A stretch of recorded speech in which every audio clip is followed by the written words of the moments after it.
नमस्कार, मी मयुरी आणि आपण पाहत आहात 7 स्टार न्यूज। देशातील लाखो विद्यार्थ्यांच्या भविष्याशी खेळ करणाऱ्या नीट परीक्षा पेपरफुटी प्रकरणाचा तसेच दिल्ली येथे सामाजिक कार्यकर्ते सोनम वांगचुक यांनी लोकशाही मार्गाने सुरू केलेल्या शांततापूर्ण अन्नत्याग आंदोलनावर केंद्र सरकारने केलेल्या दडपशाहीचा निषेध करण्यासाठी आज जत येथे सर्वपक्षीय राजकीय पक्ष, विविध सामाजिक संघटना व नागरिकांच्या वतीने तीव्र निषेध आंदोलन करण्यात आले। या आंदोलनात विद्यार्थी, युवक, विविध सामाजिक संघटनांचे प्रतिनिधी आणि नागरिक मोठ्या संख्येने सहभागी झाले होते। आंदोलनादरम्यान केंद्र सरकारच्या धोरणांविरोधात जोरदार घोषणाबाजी करण्यात आली। लोकशाहीची गळचेपी बंद करा, विद्यार्थ्यांच्या भविष्याशी खेळ करणाऱ्यांना शिक्षा झालीच पाहिजे, पेपर फुटीतील दोषींना अटक करा, संविधानाचा सन्मान करा, हुकुमशाही नाही चालणार अशा घोषणांनी परिसर दणाणून गेलाय। आंदोलकांनी सरकारने विद्यार्थ्यांच्या न्याय मागण्यांकडे दुर्लक्ष करून लोकशाही मार्गाने आंदोलन करणाऱ्यांचा आवाज दाबण्याचा प्रयत्न केल्याचा आरोप केलाय। यानंतर आंदोलकांनी तहसील कार्यालयावर जाऊन तहसीलदार यांना निवेदन सादर केले।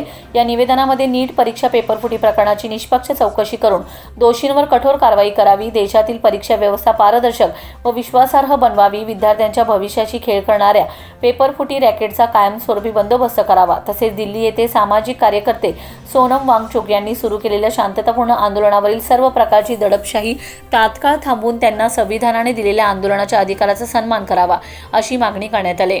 यावेळी उपस्थित मान्यवरांनी आपल्या भाषणात सांगितले की देशातील युवक आणि विद्यार्थ्यांचे भविष्य अंधारात ढकलणाऱ्या पेपरफुटीच्या घटना वारंवार घडत आहेत।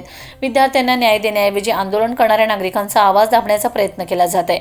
ही भूमिका लोकशाहीला घातक असून संविधानिक मूल्यांवर आघात करणारी आहे। देशातील युवक, विद्यार्थी आणि सर्वसामान्य नागरिक यापुढे अन्याय सहन करणार नाहीत। लोकशाही, संविधानाने अभिव्यक्ती स्वातंत्र्याचे रक्षण करण्यासाठी अशा प्रकारची आंदोलने अधिक व्यापक स्वरूपात उभारली जातील, असा इशारा यावेळी देण्यात आलाय।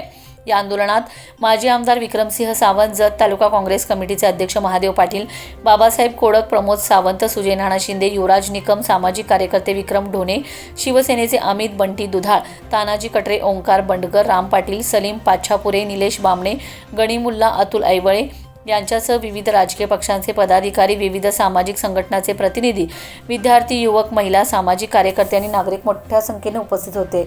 आंदोलनाच्या शेवटी केंद्र सरकारने विद्यार्थ्यांच्या प्रश्नांवर तातडीने सकारात्मक निर्णय घ्यावा, लोकशाही मार्गाने आंदोलन करणाऱ्यांवरील दडपशाही थांबवावी आणि देशातील लोकशाही मूल्यांचे संरक्षण करावे, अन्यथा भविष्यात राज्यव्यापी व देशव्यापी लोकशाही आंदोलन उभारण्यात येईल, असा इशारा आंदोलकांनी दिलाय। रवी दिगोळे, 7 स्टार न्यूज, जत।